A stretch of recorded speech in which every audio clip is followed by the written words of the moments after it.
আল্লাহুম্মা আমিন। যাই হোক ব্রাদার ইসলাম, দেখি কটা প্রশ্ন এসেছে। আসসালামু আলাইকুম ওয়া রাহমাতুল্লাহি ওয়া বারাকাতুহু।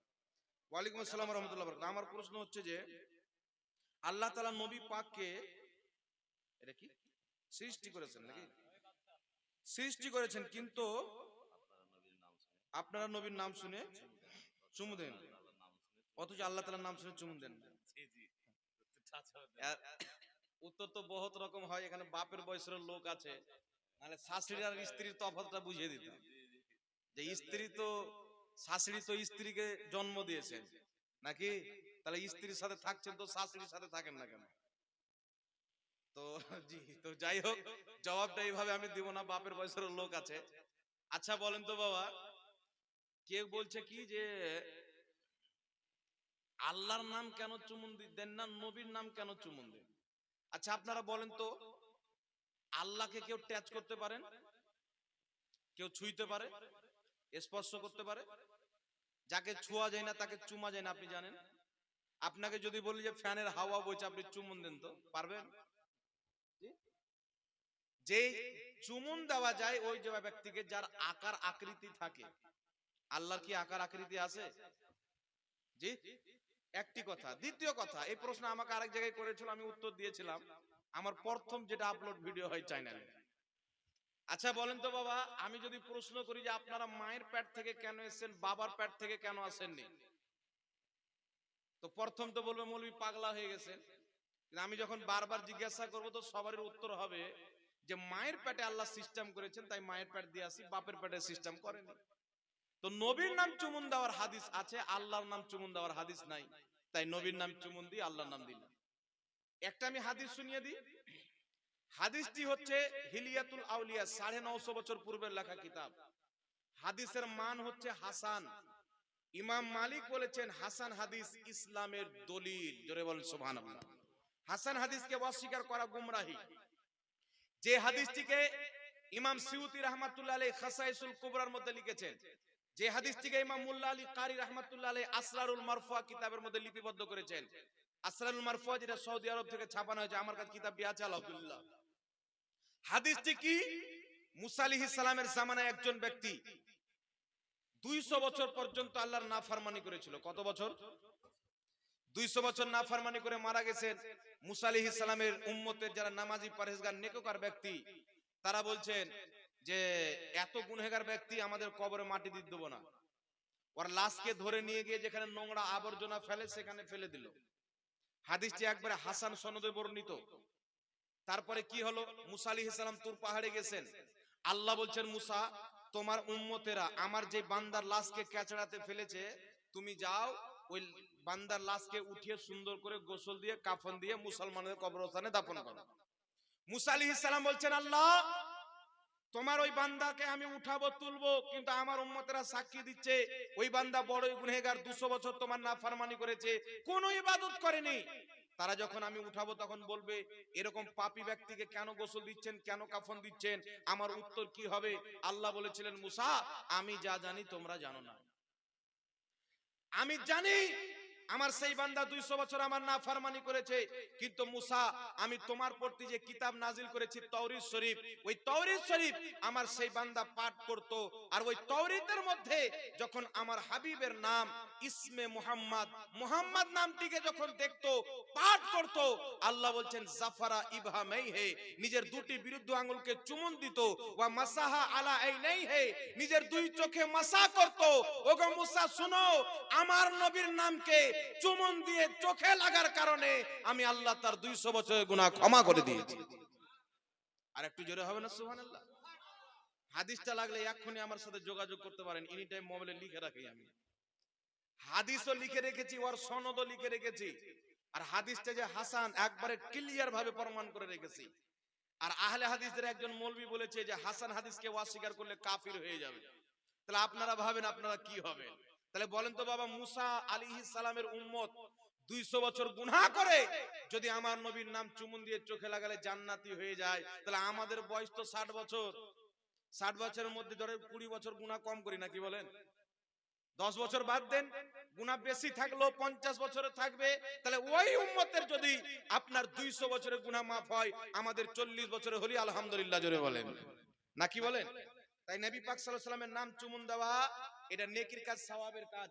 ইমাম মুল্লা আলী কারি রাহমাতুল্লাহ আলাইহি নিজের কিতাব শারহে নুকায়া পৃষ্ঠা নাম্বার 242 এর মধ্যে লিখেছেন, নবীর নাম শুনে বিরুদ্ধ আঙ্গুল চুমুন দিয়ে চোখে মাসা করা এটা হচ্ছে মুস্তাহাব সওয়াবের কাজ।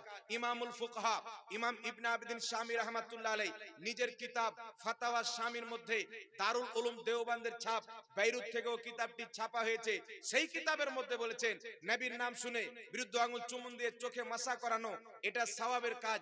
তাফসিরে জালালাইন পৃথিবীর মাদ্রাসায় পড়ানো হয়, সেই তাফসিরে জালালাইনের ইন্নাল্লাহা ওয়া মালাইকাতাহু ইউসাল্লুনা আলান নবী পবিত্র কোরআন 22 পারা আয়াত নাম্বার 56 এর ব্যাখ্যা হাসিয়ার মধ্যে মুহসি বলেছেন নবী মুস্তাফার নাম শুনে বিরুদ্ধ আঙ্গুল চুমুন দিয়ে চোখে মাসা করা এটা সওয়াবের কাজ। বিখ্যাত ফকি তাহতাবি আলা মারাকিল ফালাক কিতাবের মধ্যে লিখেছেন নবীর নাম শুনে বিরুদ্ধ আঙ্গুল চুমুন দিয়ে চোখে মাসা করা এটা হচ্ছে সওয়াবের কাজ। জোরে বলেন সুবহানাল্লাহ।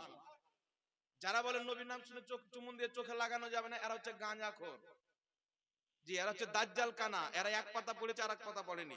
আল্লাহ হেদায়েত দান করুক। আশা করি প্রশ্নটা বুঝতে পেরেছেন, উত্তরটা বুঝতে পেরেছেন। অল্প হাওয়ালা দিয়েছি, না বুঝতে পারেন ইনশাআল্লাহ আরো দেওয়া যাবে। এখানে লম্বা লিস্ট দিয়েছেন, জানি না কি হবে।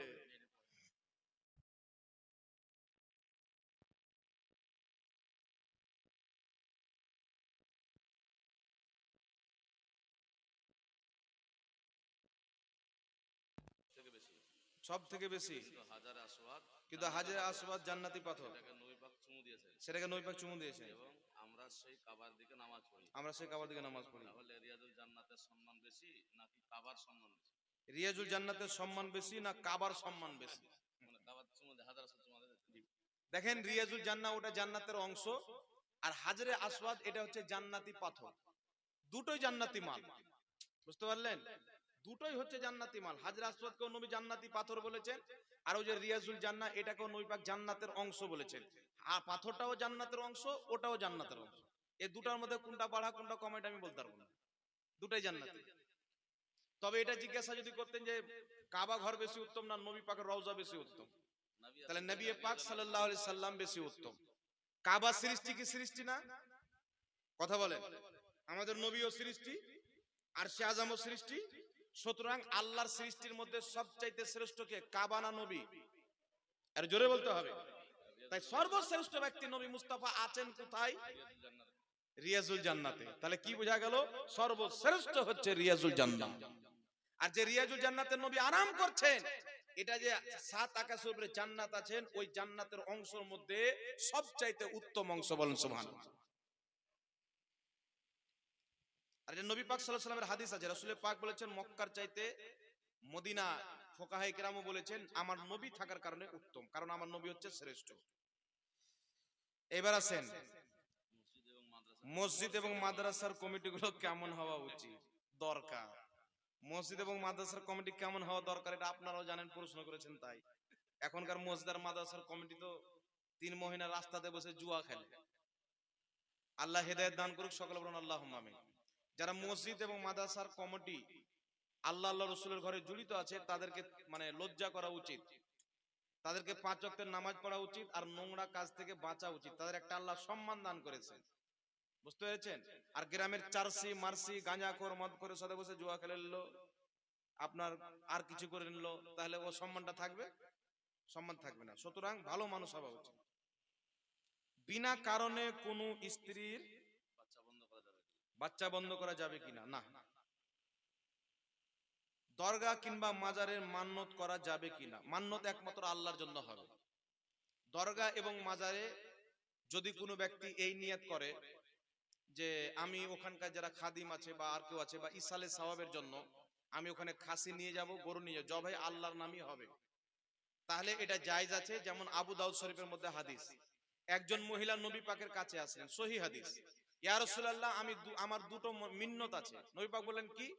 একটি হচ্ছে যে আপনার সামনে আমি ঢোল বাজাবো, ঢোল মানে একতাবকা দাফ যাকে বলা হয়, নবী পাক অনুমতি দিলেন বাজাও, সে বাজালো। দ্বিতীয় নাম্বার কি? হুজুর বেওয়ানা নামক একটি জায়গাতে আমি মিন্নত মেনেছি যে ওখানে একটা পশু জবাই করব, উট। তো রাসূল করিম সাল্লাল্লাহু আলাইহি সাল্লাম বলেন সেখানে কি কোনো মূর্তি আছে? বললেন না। কোনো মুশরিকদের মেলা হয়? বললেন না। তাহলে তুমি গিয়ে তোমার মিন্নত পূর্ণ করো। তো যেই বেওয়ানা নামক জায়গাতে রাসূলের কায়নাত মিন্নত পূর্ণ করার আদেশ দিয়েছিলেন, ওই জায়গা হলো দুনিয়াবি জায়গা। আর আল্লাহ ওয়ালাদের নেক বান্দাদের যে মাজার, ওটা হচ্ছে জান্নাত। আল্লাহ কোরআন পাকে বলেছেন, ওয়াল্লাযীনা আমানু ওয়া আমিলুস সলিহাতি ফি রাউদাতিল জান্নাহ। একটু লক্ষ্য করে শুনবেন।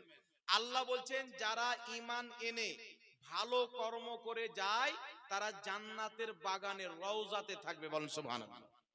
তো ঈমানদারদের কবরটা হচ্ছে জান্নাতের বাগান। তারপরে তিরমিজির মধ্যে হাদিস, রাসূল পাক বলছেন যখন কোন ঈমানদার ইন্তিকাল করে আল্লাহ তার কবরটাকে রওজাতুল জান্নাহ বানিয়ে দেয়, অর্থাৎ জান্নাতের বাগান বানিয়ে দেয়।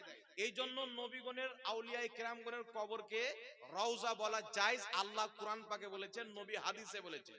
কোন মৌলবি যদি বলে রওজা বলা যাবে না, ও গাঁজাখোর, ছিঁড়া জুতা ওর গলায় ঝুলাইতে হবে। তার কারণে আল্লাহ ওয়ালাদের এবং নবীগণের কবরটা হচ্ছে জান্নাতের বাগান। সুতরাং এই জায়গাতে কেউ যদি পশু পাখি নিয়ে যায় আর আল্লাহর নামই জবাই করে আর ওখানকার লোকজনকে নিয়ে খাওয়া দাওয়া করে, সওয়াবটা আল্লাহ ওয়ালার নামে ইসাল করে দেয়, এটা জায়েজ আছে। প্রকাশ্যভাবে একটি দলিল ইমাম মুল্লা জীওয়ান রাহমাতুল্লাহ আলাইহি নিজের কিতাব তাফসিরাতে আহমদিয়া 46 নাম্বার পৃষ্ঠার মধ্যে ফতোয়া দিয়েছেন, লিখেছেন জিনার লেখা কিতাব নুরুল আনোয়ার প্রত্যেক মৌলবি পড়ে। ইনি পড়েছেন, আমি পড়েছি, এই পড়েছে। আপনার যত মাদ্রাসা আছে, দারুল উলুম দেওবন্দ হোক বা যেই হোক, যেইগুলো দেওবন্দি মাদ্রাসা আছে বড়, যারা যেখানে মৌলবি পর্যন্ত পড়া হয়, তাদের মাদ্রাসাতেও এই কিতাব পড়া হয় নুরুল আনোয়ার। সকলের গ্রহণযোগ্য ইমাম ইমাম মুল্লা জীওয়ান রাহমাতুল্লাহ আলাইহি নিজের কিতাব তাফসিরাতে আহমদিয়া 46 নাম্বার পৃষ্ঠার মধ্যে বলছে, মুসলমানেরা যে ইসালে সওয়াবের নিয়তে মুহাব্বতে আদবে আউলিয়ায়ে কেরামের মাজারে খাসি নিয়ে যায়, গরু নিয়ে যায়, এটা আল্লাহর নামে জবাই করে, এর খাওয়া তিনি বলছেন হালালুন তাইয়্যিবুন, এটা হচ্ছে হালাল এবং পবিত্র খাবার, বলেন সুবহানাল্লাহ। সুতরাং এটা খাওয়া যায়। যারা বলেন নাজায়েজ হারাম, এদের কোনো দলিল নাই। এদের মন গড়া বলে দিল হারাম অমুক ধুমুক 12-17। আমি যদি বলে দিই যে যারা বলছে হারাম ওদের জন্ম হারামিতে, তাহলে হয়ে যাবে? দলিল দিতে হবে কি হবে না?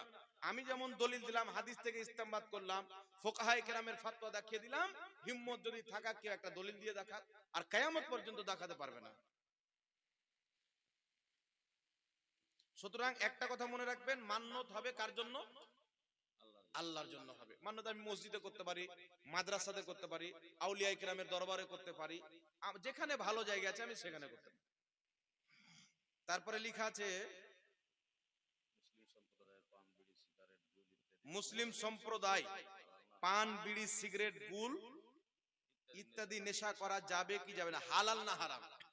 একটি কথা মনে রাখবেন, রাসূল পাক বলেছেন কুল্লু খামরিন কুল্লু মুশকিরিন কুল্লু খামরিন মুশকিরুন, মানে প্রত্যেক নেশা হচ্ছে মদ, আর প্রত্যেক মদ কি হারাম। তো প্রত্যেক নেশা হারাম থেকে এই হাদিসে কি বোঝানো হচ্ছে একটু লক্ষ্য করবেন। আগে নেশার ডেফিনেশন বুঝতে হবে। আরবি ডিকশনারির যত লগাতের কিতাব আছে, মুশকির শব্দের অর্থ কি লেখা আছে? যেই জিনিসটা মানুষের ব্রেনকে বিগাড় করে দেয়। যেটা আল্লাহ কোরআনে হারাম বলে দিয়েছেন, ও তো একেবারে হারাম। আপনি ইটু খেলেও হারাম, ইটু খেলেও হারাম। আর যেই জিনিসটাকে আল্লাহর নবী প্রকাশ্যভাবে হারাম বলেননি, এমন কোন জিনিস যেটা নাশার আওতায় চলে আসবে সেটা হারাম হয়ে যাবে। নাশার অর্থ কি? যেটা করার পরে খালাকে মা আর শাশুড়িকে বউ মনে করে, বুঝতে পারছেন? মস্তিষ্কের বিগাড় হয়ে যায়। এরকম প্রত্যেকটা নেশা মুসলমানদের জন্য হারাম। দয়ার নবী মায়ের নবী বলেছেন, যেই জিনিসটা তোমার দেহের ক্ষতি করবে সেটা তুমি খেও না, সেটা থেকে বেঁচে থাকো। তবে গুল, তাম্বাকু, খাইনি, বিড়ি, সিগারেট এই সমস্ত জিনিস খাওয়া মুসলমানদের জন্য ক্ষতিকারক। সুতরাং মুসলমানদেরকে এর থেকে বেঁচে থাকতে হবে। তবে প্রকাশ্যে এটাকে আল্লাহ আল্লাহ রাসূল হারাম বলেননি, এটাকে কেউ হারাম বলতে পারবে না। তবে তবে এটা খাওয়া আপনার জন্য ক্ষতিকারক, এটা নবী পাক নিষেধ করেছেন। ইসলামে এটা নিষেধ আছে, এটা খাবেন না। আরেকটা কথা, গুল করতে করতে মসজিদে সানিয়ে গেল গুল নিয়ে। শুনেন, একটু লক্ষ্য করে শুনেন, আমার কথা শুনেন। গুল জিনিস আর কোন জিনিস মসজিদে রাখিয়েন না, বুঝতে পারছেন? যদিও হারাম না, তবে জিনিসটা তো খারাপ না, কি বলেন? জি, প্রত্যেক খারাপ জিনিস কিন্তু বাবা হারাম নাই, কিছু মাকরুহ হতে পারে। আর এইগুলো জিনিস মোবার আওতায় আছে। এই সমস্ত জিনিস ক্ষতিকারক, এগুলো না খাওয়া ভালো। তবে কেউ যদি খেয়ে নেয় ওর এটাকে কোনো গুনাহ হবে না। আরেকটা জিনিস, এমন কেউ পান খাচ্ছে, জর্দাওয়ালা পান খেতে খেতে গেল, কুল্লি টুল্লি করে ঢুকে গেল, মুখ দিয়ে জর্দার বাস্ট আসতেই আছে, ওই সময়তে ওর জন্য মাকুরের তাহারিমি হবে, গুনাহে কবিরা। বুঝতে পারছেন কথা আমার? আর কেউ খেলো ক্লিয়ার করে আবার আহা করে সাপ টাপ করে গেল, তবে গুনাহ হবে না, তবে আপনার শরীরের ক্ষতি হবে। সুতরাং না করা উত্তম, না খাওয়াটাই উত্তম। কত নম্বর হলো? 4 নম্বর। দেওবন্দির পিছনের নামাজ পড়া যাবে কিনা? আচ্ছা বলেন তো, আপনাদের মসজিদের ইমাম ধরেন যে মাওলানা আবু সাইদ আছে, মাওলানা আবু সাইদ আপনাদের কালুপুরের যে মেন মডেল, ওর মা তুলে গালি দিল, তাহলে ওর ইমামতি টিকবে? আপনারা ওর পিছনে নামাজ পড়বেন? মুখ খারাপ মৌলবীর মা তুলে গালি দিচ্ছে, আর পিছনে নামাজ হবে না, বলবেন কি বলবেন না? তাহলে কেউ যদি আল্লাহকে গালি দেয় তার পিছনে পড়বেন? নবীকে গালি দেয় তার পিছনে পড়বেন? আমি যেইগুলো কিতাবে রেফারেন্স দিচ্ছি, অনেক ক্যামেরা আছে, রেকর্ডিং হচ্ছে, একটা কেউ যদি ভুল প্রমাণ করে 10 লাখ টাকা পুরস্কার। কেউ বলতে পারে হুজুর 10 লাখ পাবেন কোথায়, আগে জোগাড় করেছি তারপরে চ্যালেঞ্জ দিচ্ছি। বুঝতে পারছেন? কেউ যদি একটা ভুল প্রমাণ করতে পারে, আমি বলছি শুনেন, দেওবন্দি জামাতের প্রতিষ্ঠাতা, দেওবন্দ মাদ্রাসা যে তৈরি করেছে কাসিম নানতাবি, নিজের কিতাব তেহজুরুন নাস, এই সমস্ত কিতাব আমার ব্যাগে এমএসডি সুন্নি মিডিয়া যে চালাই ছেলেটার ঘরে রাখা আছে, এখানে নিয়ে আসেনি কিন্তু রাখা আছে। কেউ দেখতে চাইলে, ফটো দিতে চাইলে বক্তব্য শেষে আসেন, কোনো অসুবিধা নাই। দেওবন্দ মাদ্রাসার প্রতিষ্ঠাতা নিজের কিতাব তেহজুরুন নাসের মধ্যে লিখেছে, আমাদের নবীর পরেও নতুন নবী জন্ম নেওয়া সম্ভব। আমাদের নবীর পরেও নতুন নবী জন্ম নেওয়া সম্ভব। এই যে কাদিয়ানি, গোলাম আহমদ কাদিয়ানি নিজেকে নবী বলেছিল, ওকে নবী বলাতে উস্কানি কে দিয়েছিল? দেওবন্দ মাদ্রাসার প্রতিষ্ঠাতা। তারা দলিল দেয় যে কাসিম নানতাবি দেওবন্দীদের জড় বলেছে যে নবীর পরে নবী জন্ম নিতে পারে, আমাদের গোলাম আহমদ কাদিয়ানি জন্ম নিয়েছে। আচ্ছা বলেন তো, কেউ যদি বলেন নবীর পরে নবী জন্ম নিতে পারে, মুসলমান না কাফির? গলা পচা কাফির, 0% যে সন্দেহ করবে ও কাফির হয়ে যাবে। তারপরে একই কিতাব তেহজুরুন নাসের 8 নম্বর পৃষ্ঠার মধ্যে লিখেছে, দেওবন্দ মাদ্রাসার প্রতিষ্ঠাতা আমল করে উম্মতি নবীর চাইতেও বড় হয়ে যায়। আমল করে উম্মতি নবীর চাইতে বড় হতে পারে? একটু জোরে বলেন, হতে পারে? কোনোই মতে হতে পারে না, এটাও একটি কুফরি আকীদা। দ্বিতীয় নাম্বার চলে আসেন, তবলিগি জামাতের প্রতিষ্ঠাতা ইলিয়াস কান্দাওয়ালি সাহেবের পীর রশিদ আহমদ গাঙ্গোহী, দেওবন্দীদের সবচাইতে বড় বুজুর্গ, তিনি নিজের কিতাব ফাতাওয়া রশিদিয়া দারুল উলুম দেওবন্দের ছাপ 116 নম্বর পৃষ্ঠার মধ্যে লিখেছে, আল্লাহ মিথ্যা বলতে পারে। নাউজুবিল্লাহ বলবেন না? আল্লাহর কসম খেয়ে বলি, কিতাব আমার ঘরে রাখা যায়, খালি বেশি দূরে নাই, আপনারা চলে আসেন। লিখেছে আল্লাহ মিথ্যা বলতে পারে। তাহলে ওই ব্যক্তি মুসলমান না কাফির? জোরে বলেন, আল্লাহ মিথ্যা বলতে পারে? আল্লাহর জন্য মিথ্যা বলা মহাল। তৃতীয় নম্বরে দেওবন্দীদের মুজাদ্দিদ আশরাফ আলী থানভী নিজের কিতাব তেহজুরুন নাস দারুল উলুম দেওবন্দের ছাপ পৃষ্ঠা নাম্বার 12 মধ্যে লিখছে, নবীকে যতটুক ইলমে গায়েব আছে, এতটুক জ্ঞান প্রত্যেক পাগলকেও আছে, প্রত্যেক জানোয়ারকেও আছে, প্রত্যেক পশু পাখিকেও আছে।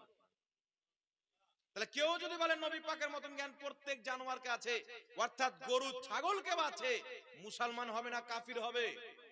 আমি যদি আপনাকে বলি যে আপনার মতন জ্ঞান তো আমার বাড়ির ছাগলকে আছে, চাপ পাল্লিয়ে মারবেন?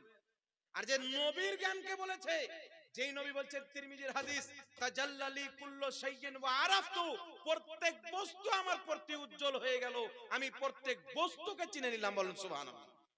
জিনার ব্যাপারে আল্লাহ বলছেন, ওয়া আল্লামাকা মা লাম তাকুন তাআলাম, হে নবী তুমি যা জানতেন আমি তোমাকে সব জানিয়ে দিয়েছি। যেই নবীর জ্ঞান 7 সমুদ্র, আর যেই নবীর সামনে সমস্ত সৃষ্টির জ্ঞান 7 সমুদ্রের সামনে এক ফোঁটা পানি, ওই নবীর ব্যাপারে বলছে প্রত্যেক জানোয়ারকেও অতটুকু জ্ঞান আছে, মানে গরুকেও আছে, ছাগলকেও আছে। তাহলে মুসলমান না কাফির? এইবার চলে আসেন সেই দেওবন্দীদের 4 নম্বর গুরু খলিল আহমদ আম্বেঠি নিজের কিতাব বারাহিনে কাতিয়া 122 পৃষ্ঠার মধ্যে লিখেছে, শয়তান এবং মালকুল মউতের জ্ঞান বেশি, এটা কোরআনের অকাট্য দলিল দ্বারা প্রমাণিত, কিন্তু আমাদের নবীর জ্ঞান যে বেশি এর কোনো দলিল নাই। সুতরাং শয়তান এবং মালকুল মউতের জ্ঞান বেশি এটা মানা ঈমান, নবীর জ্ঞান বেশি এটা মানা শিরক। মানে শয়তান আর মালকুল মউতের জ্ঞান বেশি এটা মানা ঈমান, নবীর জ্ঞান বেশি এটা মানা শিরক। যেটা শয়তানের জন্য মানলো ওটা ঈমান হয়ে গেল, নবীর জন্য মানলে শিরক হয়ে যাবে। আচ্ছা বলেন তো, শয়তানের জ্ঞান বেশি না নবীর জ্ঞান বেশি? এটা উম্মতের ইজমা আছে। কেউ যদি আল্লাহর সৃষ্টির শয়তান হোক, নবী হোক, মালায়েকা হোক, কোন ব্যক্তি যদি বলে অমুক নবীর জ্ঞান আমাদের নবীর চাইতে বেশি, ও কাফির হয়ে যাবে। কারণ আল্লাহর সৃষ্টিতে আমার নবীর সমতুল্য জ্ঞান আল্লাহ কাউকে দান করেননি। তাহলে এইরকম আকীদা পোষণকারী যারা আল্লাহ রাসূলকে গালি দিয়েছে, তাদের পিছনে নামাজ হবে? তাদের দলকে যারা প্রচার করে, তাদের ফতোয়াকে প্রচার করে, এবং যারা তাদের তাকলিদ করে চলে, তাদের পিছনে নামাজ হবে? আরেকটা কথা বলে দিই, এই দেওবন্দীদের সবচাইতে বড় ইমাম ইসমাইল দেহলভী নিজের কিতাব সিরাতে মুস্তাকিম, দারুল উলুম দেওবন্দের ছাপ, 148 পৃষ্ঠার মধ্যে লিখছে, নামাজের মধ্যে যদি জিনার স্মরণ চলে আসে নামাজ হয়ে যাবে, গরু ছাগলের স্মরণ চলে আসে নামাজ হয়ে যাবে, মুহাম্মদ রাসূলুল্লাহর স্মরণ আসলে নামাজ হবে না, শিরক হবে। বলেন মুসলমান, এদের পিছনে যদি নামাজ পড়েন, এদের মাদ্রাসাতে যদি 1 টাকা দান দেন, আল্লাহর কসম খেয়ে বলি জাহান্নাম থেকে কোনো বাপের বেটা আপনাকে বাঁচাতে পারবে না। জেনার শরণ আসলে নামাজ হয়ে গেল, গরু ছাগলের শরণ আসলে নামাজ হয়ে গেল, আর নবীর শরণ আসলে শিরক হবে। বলছে আমরা ক্যাম্প করি না। তুই ক্যাম্প কেন করবি বেটা? তুই তো মুসলমানই না। ক্যাম্প তো মুসলমানের জন্য, তোর তো ঈমানই নাই। আর আমরা সুন্নি মুসলমান, আমাদের নামাজে নবীর শরণ যদি না আসে, আমাদের নামাজ হয় না। আসসালামু আলাইকা আইয়ুহান নবী বলো তো নবীর শরণ আসবে না? আল্লাহুম্মা সাল্লি আলা মুহাম্মাদ ওয়া আলা আলি মুহাম্মাদ বলো তো মুহাম্মদ সাল্লাল্লাহু আলাইহি ওয়াসাল্লামের শরণ আসবে না? একটা হাদিস শোনাচ্ছি বুখারী শরীফের। হযরত আবু বকর সিদ্দিক আসরের নামাজ মুসাল্লাতে ইমামতি করছেন। আমার নবী পিছন দিক থেকে বেরিয়ে আসছেন। আমার নবীকে হযরত আবু বকর যেমনই দেখেছেন মুসাল্লা ছেড়ে দিলেন। নামাজের মধ্যে শরীয়ত বলছে তুমি যখন নামাজে থাকবে, তোমার বাপ যদি আসে নামাজ ছাড়া যাবে না, তোমার মা আসলে নামাজ ছাড়া যাবে না, পৃথিবীর যে কোনো সর্দার আসুক না কেন নামাজ ছাড়া যাবে না। কিন্তু সাহাবায়ে কেরামের সর্দার আবু বকর সিদ্দিক, নবীগণের পরে জিনার মাকাম, তিনি মুসাল্লায়ে নবুয়াতে নবীর মুসাল্লাতে দাঁড়িয়ে আছেন। রাসূলে কায়নাত বেরিয়েছেন। হাদিসটি বুখারী শরীফের।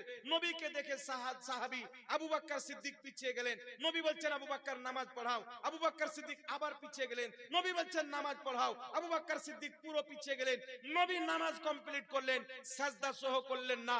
নবী পাক আবু বকরকে বললেন না তোমার নামাজ হয়নি, সাজদা সহ কেন করলেন না, এই কথাও বললেন না, বরং নামাজ হয়ে গেল। নবী বললেন আবু বকর তোমাকে যে নামাজ পড়াতে বললাম, নামাজ কেন পড়ালে না? আবু বকর সিদ্দিক বলছেন ইয়া রাসূলুল্লাহ, আবু কুহাফার বেটার কি মাজাল যে ইমামুল আম্বিয়া চলে আসবে আর আমি আবু বকর মুসাল্লাতে থাকবো? নবীগণের ইমাম এসে আমি মুসাল্লায় থাকবো। নামাজকে ছেড়ে আবু বকর সিদ্দিক মুসাল্লা ছেড়ে চলেছেন, নামাজে সাজদা সহ করেনি। বাবা, এটা নবীর তাজিম। সাহাবার নবীর তাজিমে ইমামতের মুসাল্লা ছেড়ে দিয়েছে নামাজের মধ্যে। এখন একটু নবীর জন্য দাঁড়িয়ে গেলে পেটে ব্যথা হয়ে যায় নাকি বলেন? আরেকটা কথা শুনেন, ইসমাইল দেহলভী দেওবন্দীদের ইমাম তাকবিয়াতুল ইমানে লিখেছে নবীর সম্মান বড় ভাইয়ের সমতুল্য করতে হবে, বেশি করলে শিরিক হবে। তাকবিয়াতুল ইমানে লিখেছে নবী মরে মাটির সাথে গলে পচে মিশিয়ে গেছে। তাকবিয়াতুল ইমানে লিখেছে আল্লাহ ছাড়া কাউকে মানা যাবে না, নবীকে মানা যাবে না, সাহাবাকে মানা যাবে না, শুধু আল্লাহকে মানতে হবে, আল্লাহ ছাড়া কাউকে মানা যাবে না। ওই তাকবিয়াতুল ইমানে দেওবন্দীদের সবচাইতে বড় ইমাম ইসমাইল দেহলভী লিখেছে নবী হোক ওলি হোক সব আল্লাহর শানের সামনে চামার চাইতেও নোংরা। সুতরাং এই ধরনের আকীদা পোষণকারী মুসলমান হতে পারে না, তো আর পিছনে নামাজ কি করে হতে পারে? আপনি আপনার বাপকে ভালোবাসেন, আপনার বাপ তুলে গালি দিলাম, আমার পিছনে নামাজ পড়বেন না। যে আপনার নবীকে গালি দিয়েছেন তার পিছনে নামাজ পড়বেন?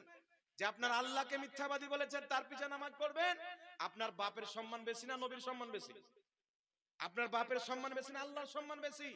আমার নবী ক্লিয়ার বলে দিয়েছেন বুখারী শরীফ কিতাবুল ঈমানের হাদিস, রাসূল পাক বলেছেন লা ইউমিনু আহাদুকুম হাত্তা আকুনা আহাব্বা ইলাইহি মিন ওয়ালিদিহি ওয়া ওয়ালাদিহি ওয়ান নাস আজমাইন। ততক্ষণ পর্যন্ত কেউ কামিল মুমিন হতে পারে না যতক্ষণ পর্যন্ত পিতা মাতা ছেলে মেয়ে সমস্ত মানুষ চাইতে বেশি আমি মুস্তাফাকে না ভালোবাসবে। জোরে বলেন সুবহানাল্লাহ। সুতরাং এরকম কুফরিয়া গুমরাহি আকীদা থাকার কারণে এদের পিছনে নামাজ হবে না। এদের মাদ্রাসায় চাঁদা দেওয়া হারাম, যারা দিবে নিজের জন্য জাহান্নামে নিজের গর্ত খুলবে। কাউকে যদি লাগে যে আমি হয়তো কোনো ভুল বলেছি, আমাকে এনি টাইম ডাকে, ওদের মাদ্রাসায় আমি বসতে রাজি আছি। এনি টাইম ডাকেন এইগুলো আকীদা নিয়ে। আমি চ্যালেঞ্জ করলাম কোন দেওবন্দি মৌলবী নিজেকে মুসলমান প্রমাণ করতে পারবে? কারণ এটা আমরা সবাই জানি, আল্লাহকে যে মিথ্যাবাদী বলবে ও মুসলমান হতে পারে না। আর নবীর সামনে যে এইগুলো গুস্তাখি শোনালাম, ও তো মানুষের বাচ্চা না, তো মুসলমান কি করে হতে পারে? মানুষের বাচ্চা থাকলে নবীকে বড় ভাইয়ের মতো বলবে? নবীর জ্ঞানকে পশু পাখির সাথে তুলনা দেবে? কোনোই মতো হতে পারে না। সুতরাং বেঁচে থাকবেন। তারপর এখানে লিখেছেন ব্যাংকের নিজের টাকার সুদ নেওয়া যাবে কিনা। ব্যাংক থেকে যে টাকাটা বাড়ে ওটা সুদ নাই, হেদায়ের মধ্যে লেখা আছে ওটা নেওয়া যায়। রাসূলুল্লাহর হাদিস আছে যে হারবি কাফিরের সাথে সুদ হয় না। সুতরাং ব্যাংকে যে টাকাটা বাড়ে ওটা আপনার হালাল টাকা, আপনি জাতি পারবেন তাতে লাগাবেন। যাবে না, লেখা আছে অমুসলিমদের বাড়ি হিন্দুদের বাড়িতে খাওয়া দাওয়া করা যাবে কি যাবে না। আমাদের এটা হিন্দুস্তান, যদি ওইরকম সিচুয়েশন থাকে না গেলে হয়তো দাঙ্গা ফাসাদ একটা কিছু হয়ে যাবে। গেবেন সবজি ভাত খাবেন, ওদের জবাই করতে মাংস খাওয়া হারাম। তবে না যাওয়াটা উত্তম। দেখছেন যাবো না, কিছু হবে না, তো যাবেন না। ব্যবসার ক্ষেত্রে ইসলাম ধর্মে মিথ্যা কথা বলা যাবে না। ব্যবসার ক্ষেত্রে ইসলাম ধর্মে মিথ্যা কথা বলা যাবে কিনা? না। আপনি একটা মাল 50 টাকা দিয়ে কিনেছেন, আপনি 5,000 টাকা দিয়ে বেচতে পারেন। তবে আপনি যদি বলেন আমি 51 টাকাতে কিনেছি, 1 টাকা বাড়িয়ে বললেন, এটা হারাম হয়ে গেল, মিথ্যা। মিথ্যা বলা যাবে না, ব্যবসার ক্ষেত্রে হোক যার ক্ষেত্রে হোক। কোন শ্বশুর তার জামাইকে বিয়ের সময় খুশি মনে কিছু দিল, নেওয়া যাবে কি? যাবে। কোন শ্বশুর বিয়ের সময় জামাইকে যদি কিছু খুশি মনে দেয় তো নেওয়া যাবে কিনা? এটা নেওয়া যাবে। আমার নবী তিনার মেয়েকে খুশি মনে বালিশ টালিশ কিছু জিনিস দিয়েছে, খুশি মনে দিলেন নেওয়া যাবে। কিন্তু আশাতে বসে থাকিয়েন না যে শ্বশুর তো গাড়ি দিবে তো আমি কিনবো কেন। বিয়েকে হালকা করেন, রাসূল পাক বলেছেন বিয়েকে হালকা করেন আর তালাককে খুব কষ্টদায়ক করেন। আমাদের দেশে কিছু লোক আছে না, মানে এক তালাক বলে থামে না। জি, 2 তালাক 3 তালাক, তোর মাকে তালাক, তোর বাপকে তালাক, গরুকে তালাক, ছাগলকে তালাক, মানে গোটা গোষ্ঠীকে তালাক দিয়ে দেয়। তালাক দেয় তখন মারে সবকে তালাক। আর যখন ফাতোয়া পড়ে যাবে তখন বেচারা টেনশনে পড়ে যায়। মৌলবি খুঁজে বলা যে কোন রকম হালাল করে দে। তো মৌলবি যদি হালাল করে দেয় তা হালাল হবে? ওই মৌলবিরও বিয়ে হারাম হয়ে যাবে 3 তালাক দেওয়ার পরে যদি হালাল করে দেয়। যাক, তারপরে আর এটা কি লেখা আছে? আচ্ছা, বিয়ের দেল মোহরের টাকা নগদ না দিয়ে পরে অল্প কিছু টাকা দিয়ে স্ত্রীর কাছে মাপ চাওয়া যাবে কি? দেনমোহরের টাকা একবারে নগদ দিতে হবে। যত টাকা দেনমোহর বানলেন নগদ দিতে হবে। ব্যতিক্রম কেউ যদি দিতে না পারলে তো পরে না, সেই দিনই ক্ষমা চেয়ে নেবে। ক্ষমা চাওয়ার পূর্বে স্ত্রীর সঙ্গে সাক্ষাৎ করবেন। আর কিছু আছে নাকি? যদি কোনো ব্যক্তি ক্ষমা চেয়ে নেবেন, স্ত্রী যদি ক্ষমা করে দেয় তাহলে নেবেন। যদি কোনো ব্যক্তি 1 টাকারও দেনাদার হয়ে থাকে, তবে সে ব্যক্তির কুরবানি দেওয়া যাবে কি? 1 টাকারও যদি দেনা দেওয়া থাকে সে ব্যক্তির কুরবানি দেওয়া যাবে কি যাবে না? আমার কাছে একজন 1 টাকা পাবে, আমার কাছে 5 লাখ টাকা আছে, তার কুরবানি তো দিতে হবে। আর আপনার কাছে আছে 10 টাকা, ধার আছে 50,000 টাকা, তাহলে আপনি আগে ধার সুঝুন। বুঝতে পারছেন কিনা? তারপরে ধার সুঝে যখন হয়ে যাবে তারপরে ফের টাকা হবে তখন কুরবানি দেবেন। আর নাই, এটা যদি কেন?